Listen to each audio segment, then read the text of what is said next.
우리 한번 인사하겠습니다. 자, 우리 하나님은 살아계십니다. 하나님은 살아계십니다. 하나님은 살아계십니다. 네, 오늘도 날씨가 너무 좋은 밴쿠버의 겨울입니다. 오늘도 은혜를 사모하셔 나오신 우리 모든 분들 주의 이름을 환영하고 축복합니다.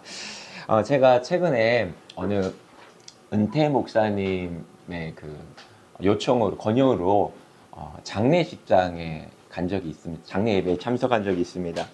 저는 그분을 전혀 모르는 분이었는데요. 그분이 80이 넘어서, 그러니까 소천하시기 몇 개월 전에 그 은퇴 목사님 그룹에 모여갖고 이제 예배를 참석하게 됐다고 합니다.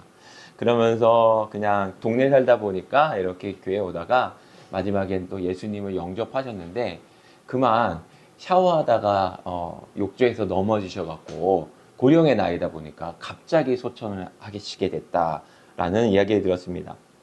그래서 저도 그 장례 예배에 가서 이제 순서지도 이렇게 보고 했는데 정말 경력이 화려하시더라고요. 베트남 참전부터 해갖고 자수성가 해갖고 한국의 비즈니스 큰 이런 것들도 많아갖고요. 이렇게 아시잖아요. 여기 사는 한인들의 꿈. 6개월은 여기 사시고 6개월은 이렇게 편안하게 사셨던 남들이 정말 부러워하는 노스 밴쿠버에 사시는 분이셨습니다. 저는 그분의 장례 예배를 이렇게 지켜보면서 지금 저분이 주님 품에서 천국에서 주님 품에 있을까라는 생각을 한번 해보게 됐습니다. 이렇게 이 땅에서 그분의 삶을 보면 나름대로 성공하고 또 남부러울 정도로 이렇게 걱정할 게 없는 편안한 삶을 사셨는데 만약에 지금 그분이 천국에 가지 못했다라면 어떨까라는 생각이 좀 들었습니다. 우리는 일반적으로 이 땅에서 성공해야 된다는 생각을 가지고 살아갑니다. 우리 젊은이들 특히 많이 그렇죠. 그래서 인생의 목표가 성공하는 것이 인생의 목표라고 생각을 하면서 이 성공을 향해서 높은 고지를 향해서 막 열심히 달려가기도 합니다. 그러나 그 고인이 된 그분의 장례식장에 가면서 그분의 업적과 그분이 어떤 성공을 이뤘느냐 이런 것이 중요한 게 아니라 이 사람이 지금 천국에 갔느냐 지옥에 갔느냐 이게 물음으로 다가왔다는 거예요.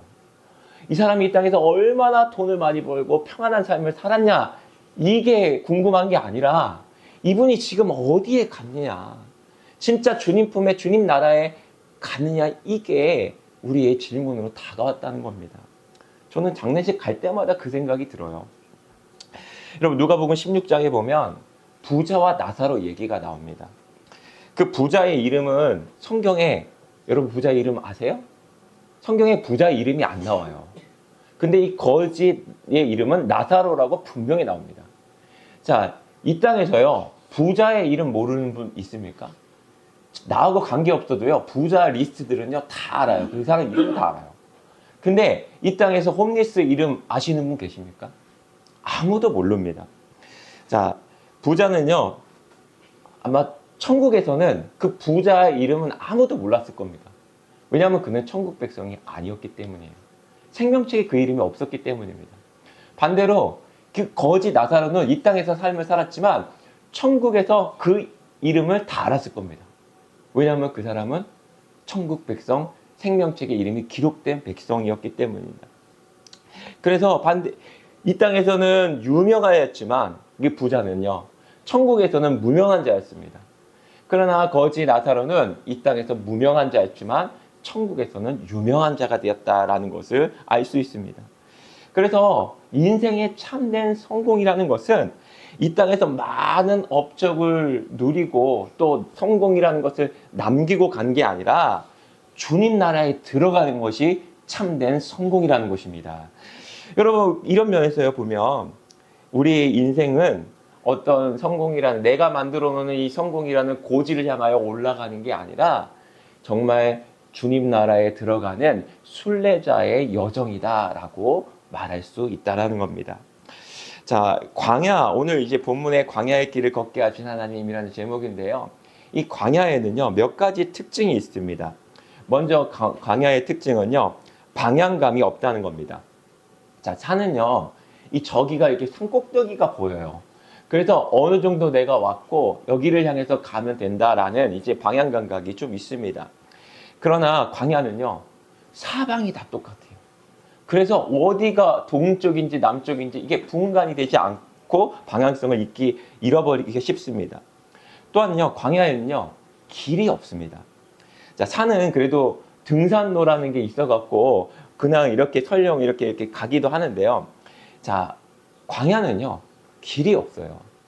혹시라도 사람들이 간 길자국이 있다 할지라도요, 바람이 불어버리면 이 모래바람에 쌓인다 보니까 그 길이 다 가려지고 언덕도 생겼다가 사라지기도 하는 그렇게 됩니다. 그래서 광야에서는요, 지도가 무용지물입니다. 이 광야에서 길을 찾는 길은 나침판을 보고 방향을 따라 갈 수밖에 없다는 것입니다. 또한 광야는요, 끝이 보이지가 않아요. 자, 산은요, 밑에서 보면요, 이 끝이 보여요. 또 올라가던 내리막이 어떤 끝이 보입니다. 그런데 광야는요, 이 끝이 보이지가 않아요. 그래서 이 목적지가 어딘지, 그 길이 끝이 맞는지, 이 길로 가면 정말 끝이 나오는지 맞는지 그것 자체도 가늠할 수가 없는 것이 광야의 특징인 것입니다.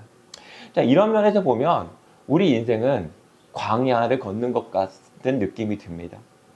정말 내가 이거를 선택하고 이 길을 가는 게 맞는지 아닌지 헷갈릴 때가 너무 많습니다. 어떤 것을 내가 이것만 얻으면 좋겠다. 내가 대학만 들어가면 좋겠다. 내가 내가 원하는 것만 되면 좋겠다라고 생각하면서 이렇게 목적을 향해서 가는데 막상 그걸 얻고 나면 또 얻어야 될 것이 생겨요. 아, 결혼해야 된다. 그럼 결혼하면 아이를 낳아야 되고, 아이를 낳으면 집도 사야 되고, 계속 뭔가 이뤄야 될 것들이 있는데요. 그것을 얻고 나면 행복해야 되잖아요. 다 이루어야 되잖아요. 근데 내가 고작 이것 때문에 이렇게 힘들게 살았나? 이렇게 생각해버리고 다 지나간 것처럼 돼버린다는 겁니다. 그래서 내가 이게 진짜 이 길을 가는 게 맞는가? 이런 헷갈리는 상황이 일어나기도 합니다. 그래서 한때는요, 이게 답이야 라고 생각했는데 인생은 가면 갈수록 답답하게 느껴지는 게 우리의 삶이 아닐까라는 생각이 듭니다. 하나님께서 이스라엘 백성들을 애굽에서 구원하시고 그들을 광야로 인도하셨습니다. 자, 광야는요, 그들이 가고 싶어서 간 곳이 아니라 하나님이 이끌고 가신 장소였다는 겁니다. 그리고 광야는요, 그들의 최종 목적지가 아니었습니다. 약속의 땅을 가기 위한 그 수단으로 지나가는 길이었다는 겁니다. 자, 하나님께서 약속하신 그 가나안 땅을요, 이 블레셋 진영으로 해서 이렇게 올라가면 2주일이면 갈 수 있었어요. 근데 하나님께서 이 광야길을 걷게 하셔서 그 길을 가게 하셨는 이유가 있는데요. 오늘 본문 2절 말씀 왜 그러셨는지 같이 한번 살펴보겠습니다. 2절 말씀 같이 읽겠습니다. 시작. 내 하나님 여호와께서 이 40년 동안에 내게 광야길을 걷게 하신 것을 기억하라. 이는 너를 낮추시며 너를 시험하사 내 마음이 어떠한지 그 명령을 지키는지 지키지 않는지 알려 하심이라. 아멘. 오늘 말씀 보시면요, 하나님께서 광야길을 걷게 하신 기억하라. 이는 너를 낮추셨다라고 말합니다. 이 낮추다라는 거는 이제 원어의 뜻을 보면요, 겸손하게 하다, 그리고 자신을 의지하지 못하게 만들다, 이런 의미가 있습니다. 자, 이것은요, 그의 사랑하는 백성들을 비참하게 만든다는 의미가 아니에요. 그들이 갖고 있는 자기를 의지하는 그 교만을 깨트려 부수고 하나님 한 분만 의지하기 위해서 그들을 낮추셨다랍니다. 그래서 결국은 뭐예요? 나를 의지하는 게 아니라 하나님 의지하고 주님만 바라보며 살아갈 수밖에 없도록 그 광야길로 인도하셨다라는 겁니다. 그리고 이어서 보면요, 너를 시험하기 위함이다. 시험하사, 이런 뜻이 있습니다. 말씀이 있습니다. 여기서 시험이라는 건요, 이제 테스트하다, 검증하다, 이런 의미가 있습니다. 아브라함에게 이삭을 번제로 드려라 했을 때 이 시험하다가 똑같은 단어로 사용됐습니다. 자, 이스라엘 백성들이요, 광야길을 걷게 하는 것은 정말 이들이 그 어려운 상황 속에서도 아무것도 보이지 않고 또 아무것도 자기 힘으로 할 수 없는 그 상황 속에서도 하나님을 원망하지 않고 정말 믿고 신뢰하면서 말씀에 순종하는지 안 하는지 그때 보시기 위해서 그 광야길을 인도하셨다라고 말씀하고 있습니다. 자, 여러분, 우리의 믿음은요, 좋은 환경에서 나타나지 않습니다. 어려운 순간, 고통의 순간, 순교해야 될 순간, 아무도 보지 않는 혼자만에 있는 시간, 그 시간에 우리의 믿음은 검증되고 또 테스트하게 나타나게 된다는 겁니다. 자, 어려운 그때에도 하나님을 주목하는지 하나님은 그 시간을 보시는 거예요. 네가 진짜 아무도 없고 아무도 널 도와줄 수가 없는 그때에도 나를 원망하지 않고 정말 나한테 포커스할 수 있냐, 그 믿음을 보신다라는 거예요. 그럴 때 그 믿음을 가지는 진짜 그 누구를 의지하는 게 아니라 진짜 보배롭고 존귀한 그런 믿음의 사람이 되기 위하여 그 과정을 통과하게 하셨다라고 말하고 있다는 겁니다. 이어서 3절 보시면 너를 낮추시며 너를 줄이게 하시고 또 너도 알지 못하며 내 조상들도 알지 못하던 만나를 내게 먹이신 것은 사람이 떡으로만 사는 것이 아니요 여호와의 입에서 나오는 모든 말씀으로 사는 줄 내게 알게 하려 하심이라. 자, 광야가 육신적으로 보면요, 굉장히 고생이라고만 생각이 들 수가 있습니다. 어쩌면 그들은 하나님이 우리를 버리신 게 아닌가, 하나님이 우리를 정말 싫어하시고 미워하시는 게 아닌가, 또 나의 죄 때문에 내가 이 광야에 들어오진 않았나, 막 이런 여러 가지 생각이 들 수 있을 겁니다. 내가 심판받은 게 아닌가. 그러나 하나님께서 그들을 광야로 인도하신 것은 그를 멸망하게 하시기 위함이 아니라 축복하시기 위한 분명한 계획이 있었다라는 거예요. 여러분, 광야 속에는 하나님은 어떤 축복이 담겨 있을까요? 오늘 보시면 그 조상들도 알지 못하던 만나를 먹게 하시는 은혜가 있었다라는 겁니다. 여러분, 그 조상들도요, 믿음의 조상, 부르심을 받은 사람들도 기근이 있었고 어려운 일들이 있었어요. 아브라함이 기근이 있었으니까 하나님 그때 만나 주시지 않으셨어요. 애굽으로 내려가잖아요. 어려운 일이 있었고 그 조상들의 만나를 준 적은 없습니다. 그러나 그 만나는요, 광야에서만 내려주신 초자연적인 특별한 은혜였다라는 거예요. 그들을 입히시고 먹이시는. 그래서 그 인생으로 하여금 떡으로만 사는 것이 아니라 하나님의 입으로부터 오는 말씀으로 사는 것을 몸소 체험해서 그들로 하여금 영생의 복을 얻게 하려고, 이 하나님의 말씀을 순종하여 영생의 복을 얻게 하려고 이 광야길을 인도하셨다라는 것입니다. 여러분, 제가 오늘 집사님의 그 간증을 이야기를 좀 들었는데요. 이분이 외벌이를 하다 보니까, 혼자 일하다 보니까 인컴이 이렇게 넉넉지 못하잖아요. 아무리 많이 벌어도. 그래서 힘들었습니다. 근데 자기가 몸이 아픈데 자기는 계속 돈을 벌어야 되니까 아내는 일을 못하고 열심히 일을 하다가 끝내는 쓰러져 버리셨어요. 간에 문제가 생겨서. 그러니까 한 달 동안 일을 못 나가셨습니다. 근데 그분이 저한테 이런 얘기를 하더라고요. 목사님, 매달 빠듯한 생활비 때문에 조금도 나는 쉴 수 없다라고 생각을 했는데 어쩔 수 없이 이렇게 쉬게 되다 보니까 한 달 쉬면 죽는 줄 알았는데 죽지 않고 이렇게 살더랍니다. 그러면서 자신이 그동안 돈에 묶여서 돈만 바라보고 돈만 추구하고 잘못된 생각으로 살았다라는 것을 깨닫게 됐다는 이야기를 들었다는 거예요. 여러분, 우리는요, 돈 없으면, 돈 못 벌면 죽는다고 생각합니다. 맞죠? 여러분, 제가 생각해 보니까 여기서 홈리스 되는 거 굉장히 쉽더라고요. 네. 저와 여러분도 얼마든지 홈리스 될 수 있습니다. 네. 홈리스 내가 안 되는 게 참 은혜구나, 이 생각이 들어요. 여러분, 한국보다 훨씬 쉽잖아요. 몇 달 안 벌면 그렇게 되잖아요. 그런데 보세요. 우리를 주님이 입히시고 먹여주셔서 굶게 안 하시잖아요. 맞잖아요. 여러분, 제가 이렇게 살 빠진 게요, 먹을 게 없어서 빠진 게 아닙니다. 예. 노력해서 뺀 거예요. 예. 자, 돈은요, 이 땅에서 필요해요. 정말 필요합니다. 사는데요. 돈이 필요 없다는 얘기가 아닙니다. 뭐 돈이 필요 없는 분은 저에게 버리시기 바랍니다. 예. 제가 잘 써드릴게요. 예.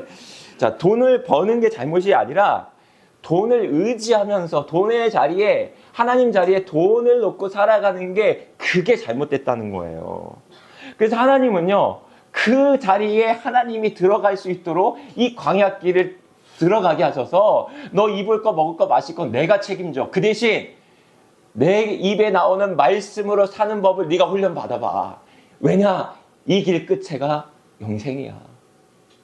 얘들아, 너희들 사는 삶은, 이 광야는 너희들의 성공을 세우는, 너희들의 나라를 세우는 그 땅이 아니야. 이 땅은 지나가는 거야. 너희들이 진짜 가야 될 곳은 약속의 땅, 하나님 나라야. 이것을 주님께서 주시기 위해서 이 광야길을 이끄셨다라고 말씀하고 있습니다. 여러분, 어려운 자식이 있으면 그 어려운 자식을 돌보지 않는 부모가 있습니까? 우리가 아무리 없어도요, 자식이 굶고 있으면요, 내가 안 먹더라도 자식에게 먹을 거 주는 게 우리 부모의 마음인 것입니다. 그쵸? 지켜만 보는 부모가 어디 있습니까? 자, 마태복음 7장 11절에 주님이 이렇게 말씀하셨어요. 너희가 악한 자라도 좋은 것으로 자식에게 줄 알거든. 하물며 하늘에 계신 너희 아버지께서 구하는 자에게 좋은 것으로 주지 않겠느냐. 좋은 것으로 주시는 분이세요. 내가 원하는 게 아니라 하나님이 우리에게 더 좋은 것을 주시기 위해서 계획하신 게 있다는 거예요.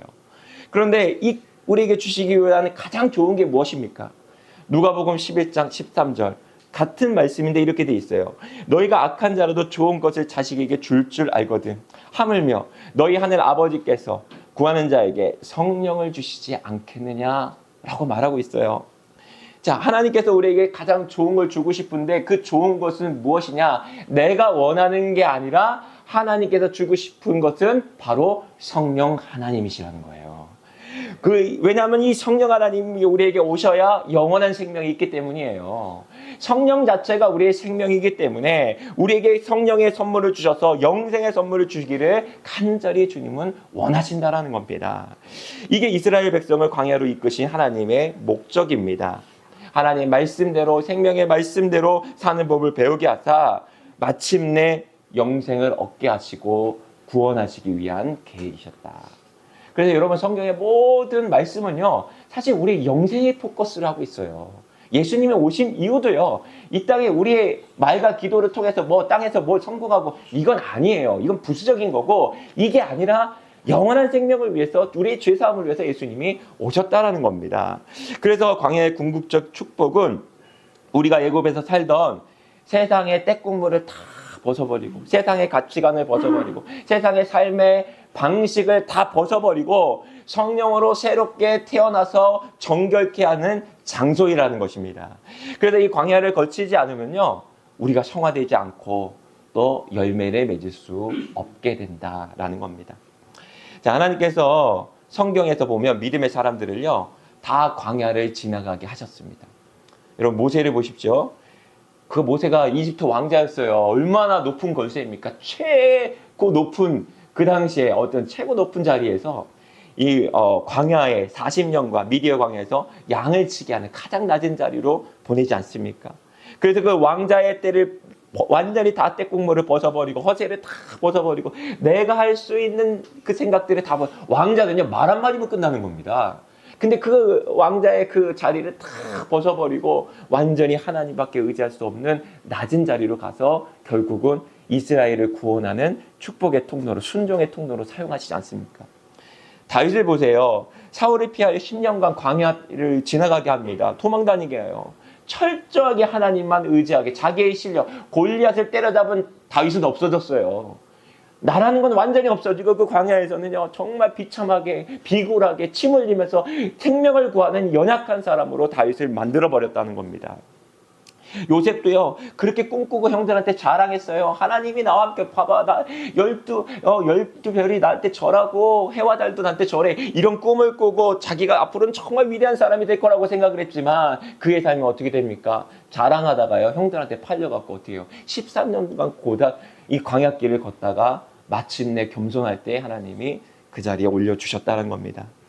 그래서 광야는요, 육신적으로 보면 고통스럽지만 우리를 정결케 하는 하나님의 계획이자 축복의 장소였다라는 겁니다. 여러분, 그래서 하나님 만난 사람들의 간증을 들어보십시오. 다 어려울 때, 가난할 때, 죽어갈 때, 아팠을 때, 배고팠을 때, 이럴 때 하나님을 만나, 하나님을 정말 간절히 찾아서 주님을 만난 간증들이 대부분 많지 않습니까? 여러분, 가난할 때 부자가 되는 게 축복이 아니라 하나님을 만나는 게 축복이에요. 아플 때 치유되는 것보다 하나님을 만나는 게 진정한 축복입니다. 왜냐하면 여러분 치유를 받아도요, 언젠가 죽어요, 그 사람이. 근데요, 주님, 그 시간을 통해서 주님을 만나는 사람은요, 영원히 사는 것입니다. 그래서 우리가 광야 이 길이 우리 삶에 펼쳐진다면, 자, 우리가 주님을 만날 수 있는 절호의 찬스, 더 주님을 가까이 할 수 있는 복된 시간인 것입니다. 그래서 우리에게 광야가 풀어질 때는 믿음의 눈으로 주님을 바라보고 따라가야 되는 것입니다.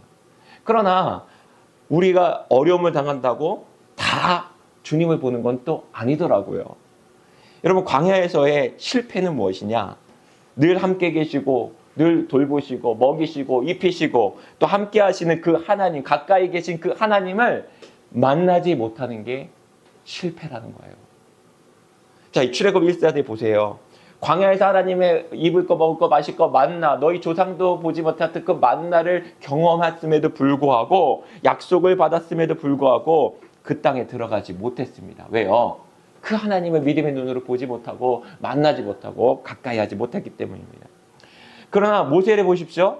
모세는 같은 환경 속에서도 하나님을 원망하지 않고 끝까지 믿음의 그 길을 걸 수 있었습니다. 왜 그럴 수 있을까요? 모세는 날마다 하나님과 깊은 교제를 가졌기 때문입니다.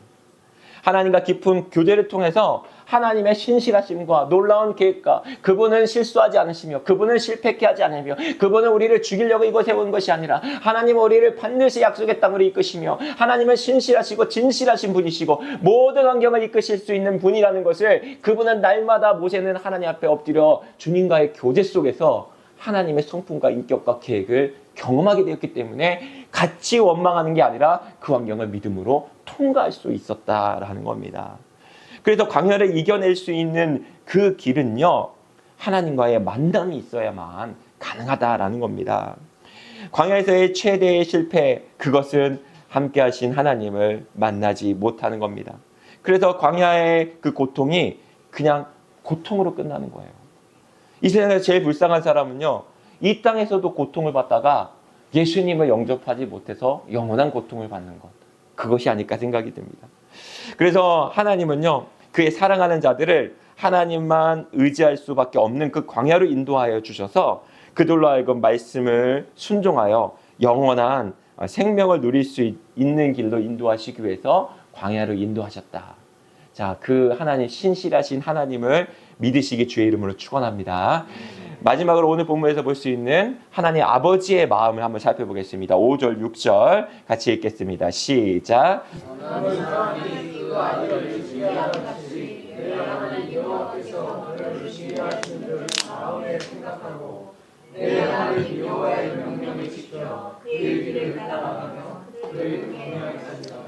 아멘. 자, 광야의 40년간의 삶은 하나님께서 그들을 징계하는 시간이었다라고 말하고 있습니다. 자, 왜 징계하셨을까요? 하나님이 그 자녀들을 사랑하시기 때문에 징계하셨습니다. 자, 나의 자녀가 잘못된 길로 가면 훈계하는 것이 사실 정상이죠. 여러분, 자식 농사 잘 되기 원하십니까? 그렇죠? 그러면 말씀으로 훈계를 하셔야 돼요. 자식을 방종시키잖아요. 마음대로 하기 원하잖아요. 지금은 잘 나가는 것 같아요. 근데요, 하나님을 잃어버린 자식은 끝나는 겁니다. 그래서 우리 자녀들이요, 믿음의 자녀들이 될 수 있도록 우리는 훈계하는 것, 마땅한 부모의 그 의무가 아니겠습니까? 그러면 우리 아무리 옆집 아이가 아무리 잘못해도요, 부모가 아니면요 터치하지 않습니다. 왜요? 내 자식이 아니니까. 그러나 사랑하지 않으니까 상관이 없어요. 근데 사랑하는 자는요, 어떻게 해서도 살려야 되기 때문에 훈계할 수밖에 없는 게 아버지 하나님의 마음이라는 것입니다. 그래서 아버지께서는요, 사랑하는 자마다 징계하시고 훈련하시고 죄를 버리게 하시고 생명길로 갈 수 있도록 광야길을 오늘 이끄셨다라고 오늘 말씀하고 있다는 거예요. 제가 요한이가 어렸을 때 하루는 하도 때려 쓰고 고집을 부리길래요, 제가 이렇게 버릇없이 행동하면 안 되겠다 싶어갖고요, 엉덩이를 세게 팍 때려버렸어요. 모지게 막 때렸는데 갑자기 저를 쳐다보면서 왜 때려? 라는 표정으로 저를 쳐다보면서 막 소리지르고 우는 거예요. 근데 제가 모질게 이렇게 싸가지 없으면 안 된다 생각을 하고 때렸는데 그러다 보니까 막 우는 모습을 보니까요, 또 마음이 아픈 거예요. 제가 그래서 때려놓고 이렇게 안아줄 때가 많았어. 근데 이게 자식이 우는 모습을 보니까 제 마음도 막 무너지는 거예요. 그러니까 다 부모니까 경험해 보셨을 거예요. 그래서 괜히 때렸나 생각도 들고 불쌍하고 가엾게 생각하고, 자 정말 자식은 이런 거구나 라고 생각하면서 하나님 아버지의 마음이 생각이 된 거예요. 하나님 우리 영의 아버지잖아요. 우리 영혼의 창조자세요. 근데 우리가 이 길을 가면 안 되니까, 이 길을 통해서 주님을 만나야 되니까, 얘들아, 생수의 근원은 나야. 나를 마셔야 너희가 살 수 있어. 그렇기 때문에 그들을 그 길로 인도해서 어쩔 수 없이 징계를 하고 때릴 수밖에 없는 그 하나님 아버지의 마음을 우리에게 조금이라도 안다면, 우리를 징계하셨을 때, 여러분 자녀들을 때렸을 때 기쁜 부모가 있습니까? 아무도 없어요. 우리 자녀들이, 우리 하나님의 백성들이 광야길을 걷게 하셨을 때 하나님은 그냥 기뻤겠습니까? 하나님이 좋은 걸 안 주고 싶었겠습니까? 돈을 안 주고 싶었겠습니까? 그들에게 정말 모든 필요를 채워주지 않으시겠습니까? 좋은 걸 주기를 원하셨지만 이 길을 통과해야만이 이들이 말씀대로 살 수 있고 가나안 땅에서 또 믿음을 지킬 수 있기 때문에 이 과정을 지나가게 하셨다는 거예요.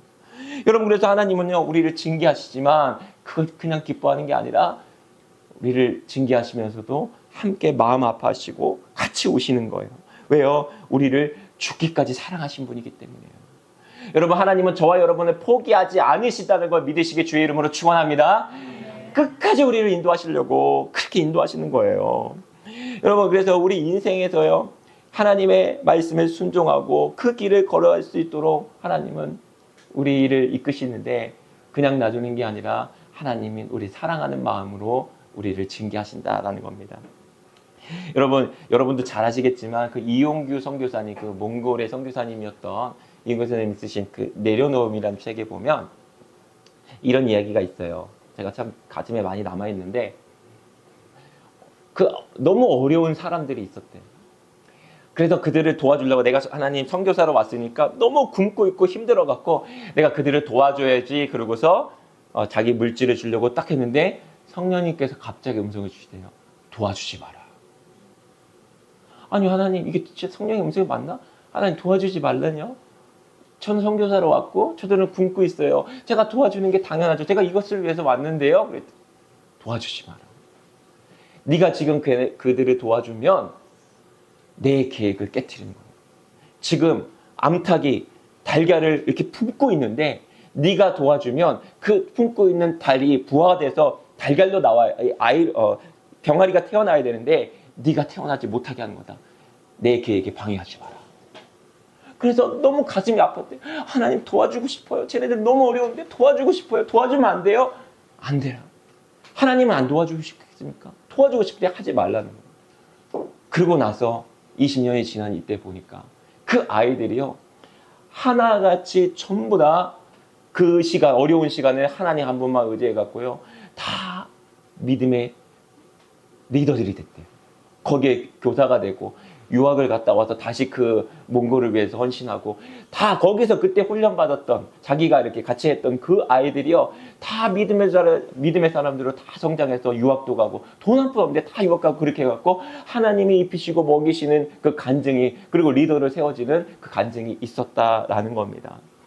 그래서 이 광야로 인도하신 하나님의 놀라운 계획, 하나님의 놀라운 뜻, 하나님의 섭리를 믿으시고, 이 광야는 고통의 장소가 아니라 하나님이 우리를 사랑하셔서 세상의 모든 찌꺼기를 정화시키고 하나님 말씀대로 훈련해서 그 하나님의 영원한 생명을 우리가 품고 살아서 하나님의 영광을 위해서, 그리고 이 땅에서 정말 주님이 기뻐하시는 사람으로 거듭날 수 있도록 우리께서 인도하시는 것을 믿으시고, 이 믿음의 길을 항상 주님과 동행하며 걸어갈 수 있는 저와 여러분 되시기를 주의 이름으로 축복합니다. 이 시간 우리 같이 한번 기도하겠습니다.